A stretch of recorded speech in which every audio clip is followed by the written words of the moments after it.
O ex-presidente da Confederação Nacional da Indústria e ex-senador Armando Monteiro Neto é um observador atento dos debates sobre a reforma tributária.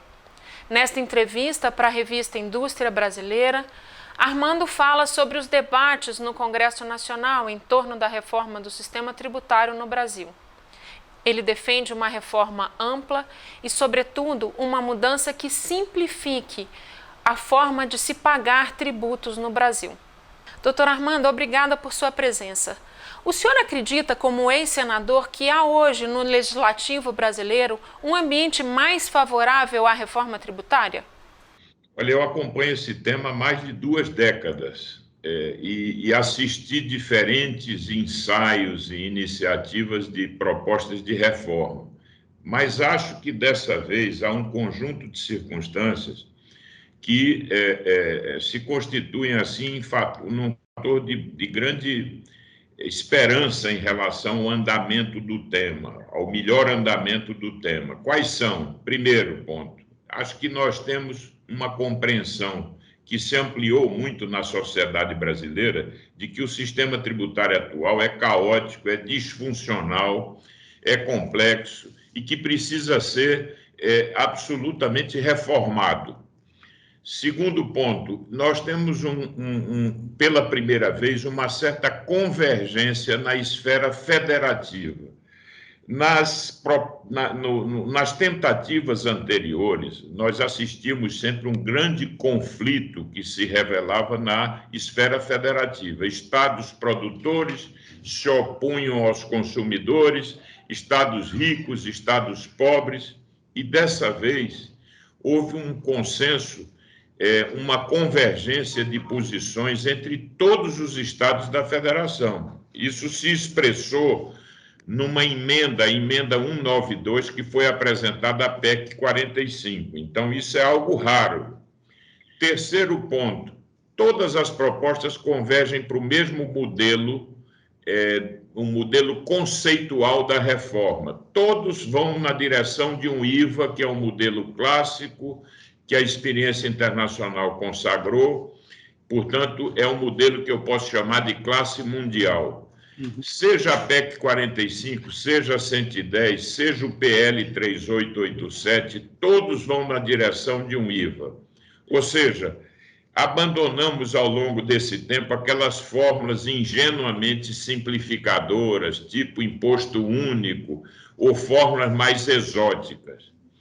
E, finalmente, temos um Congresso que vem revelando uma boa disposição reformista, pelo menos é de se registrar que as iniciativas mais importantes nesse ensaio de reforma tributária foram feitas pelo Congresso. Então, esses fatores, ou pelo menos a conjunção desses fatores, me levam a crer que nós temos uma bela oportunidade de poder avançar no tema, embora reconheça que existem dificuldades.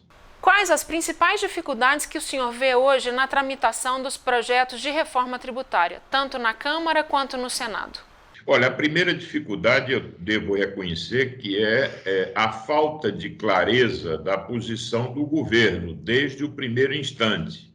Ou seja, o que se verifica é uma posição errática do governo, no sentido de qual é o melhor caminho, que alcance teria a proposta e o que é que efetivamente o governo iria priorizar. A reforma tem que alcançar, por exemplo, o ICMS, o ISS, sob pena de não ser uma reforma verdadeiramente. Então, o que é que acontece? O Congresso está ainda presente de forma muito importante, na medida em que se prossegue com a PEC 110. O que é que se espera ainda? É que o governo possa fazer a aprovação da CBS, que é um passo tímido, mas dentro de um projeto mais amplo, de uma reforma constitucional, que viesse amanhã permitir que essa CBS se convertesse num IVA federal dentro do modelo de um IVA dual. Um IVA que se traduz nos impostos federais, um deles, e o IVA dos entes subnacionais, estados e municípios. Portanto, nós ainda esperamos que, apesar dessa posição errática do governo, essa posição, a meu ver, pouco clara em alguns momentos, nós ainda esperamos que possa haver, por assim dizer, uma convergência dessas posições. Doutor Armando, além da proposta do IVA, como é que o senhor vê a questão do ressarcimento de créditos e como é que a gente pode simplificar os custos administrativos que hoje o Brasil enfrenta para pagar tributos? Eu diria o seguinte, que o IVA é um modelo, o que eu chamo de um IVA de nova geração, é um modelo que tem aquele sistema de crédito amplo, ou seja, crédito financeiro. Tudo que a empresa compra, por definição, gera crédito. Então, isso simplifica enormemente o processo, porque hoje há uma discussão sobre o que é que gera crédito no sistema atual, que é de crédito físico, ou seja, só os insumos que se incorporam ao produto é que geram crédito. Então, isso hoje é um sistema muito sujeito a discussões na esfera jurídica, etc. Então, indo para o modelo do IVA, onde tudo gera crédito, nós vamos simplificar o processo. Agora, você diz bem, na medida em que você adota o crédito financeiro, as hipóteses de acumulação de crédito também aumentam nesse processo. É preciso ter um mecanismo ágil em que se garanta o pagamento dos créditos. Então, a PEC tem que conter uma previsão muito clara de como se daria o ressarcimento desses créditos.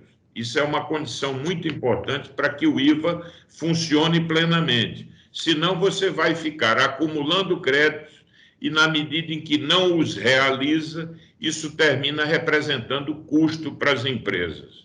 Pensando no setor produtivo, como é que o senhor vê o impacto na produtividade e na competitividade de uma reforma tributária que seja, como o senhor propõe, uma reforma tributária ampla? A primeira questão que, a meu ver, se coloca é o seguinte: a reforma ela terá um impacto no crescimento econômico. Eu não tenho nenhuma dúvida disso. Veja, qual é o problema hoje do Brasil? É que o Brasil só vai crescer se tiver ganhos de produtividade, porque nós crescemos até bem pouco tempo em função da própria pressão demográfica. Incorporávamos a cada ano um contingente de mão de obra que, independentemente da questão da produtividade, produzia um impulso na economia. Agora, com o novo perfil demográfico, o Brasil só cresce se tiver ganhos de produtividade. E como é que se pode obter ganhos de produtividade? Investindo em capital físico, em capital humano, mas, sobretudo, também melhorando o ambiente de operação das empresas.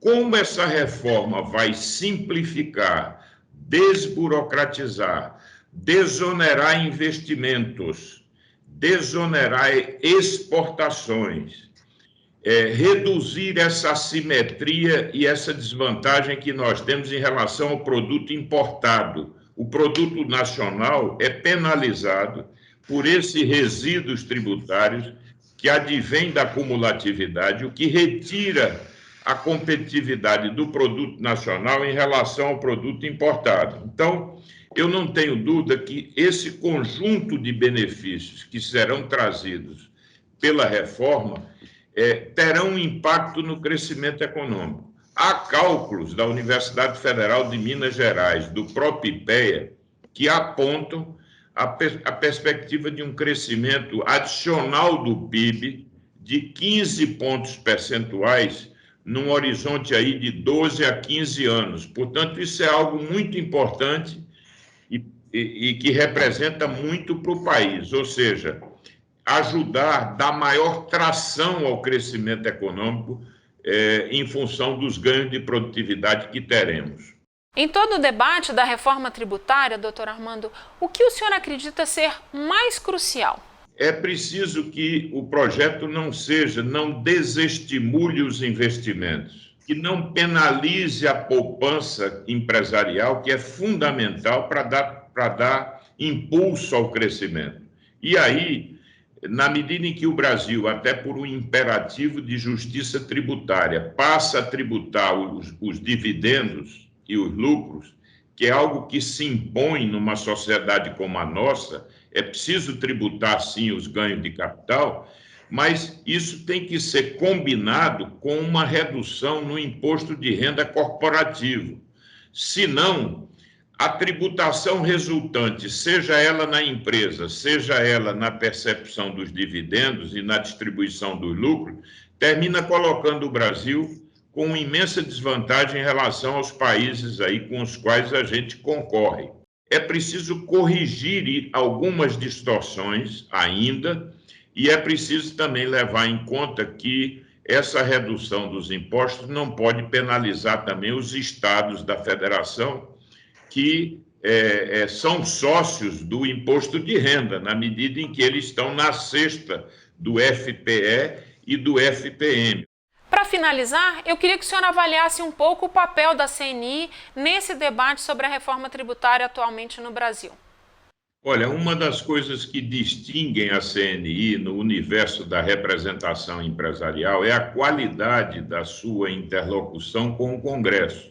A CNI exerce, através das agendas legislativas e do diálogo que se realiza de forma muito fluida com o Congresso, a CNI tem, portanto, há muitos anos já uma relação muito estreita com o Congresso Nacional. E isso de forma transparente, de forma republicana, sempre a partir da formulação de agendas que são compreendidas no Congresso Nacional como uma dimensão da própria agenda do país. Não existe uma agenda particularista da indústria, existe os interesses do setor produtivo que devem ser considerados como uma dimensão da própria agenda do país, irrecusável da agenda do país. Então, a CNI tem pontificado no debate público de maneira qualificada, sempre de forma bem informada tecnicamente, e tem feito uma articulação intensa com as demais confederações dos diferentes setores e mantido um diálogo cada vez mais estreito com o Congresso Nacional. Então, eu acho que, para o êxito da reforma, e eu espero que esse processo se conclua de forma satisfatória, há de se reconhecer o papel da CNI em todo esse processo de construção.